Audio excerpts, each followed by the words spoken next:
Maayong adlaw mga kol. So karon na video is magpakaon ta sa atong mga binuhing native chicken no diri sa atong palibot lang.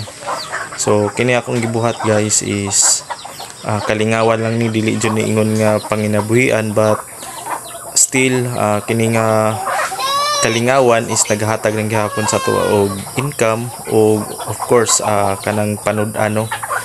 So ginabuhat na ko ni everyday, so makafocus na jud ko ani nila o weekend kay rest day man nato na wala tay ginabuhat. So isa po ni sa stress reliever ning mga binuhi nato nga manok. So hopefully mga cool soon nga makakita ta og dakong pwesto kay para mapadaghan po nato ni atong mga native chicken. So dali ra kayo pagpadaghan sa mga manok mga kol kung maayo lang nato pag pakaon gani og pag-atiman. So sila mobalik mo kumbaga mohatag pud og maayong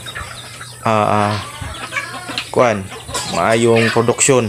So thank you kaayo sa pagtan-aw ug hopefully nga i-subscribe niyo akong channel. Bye.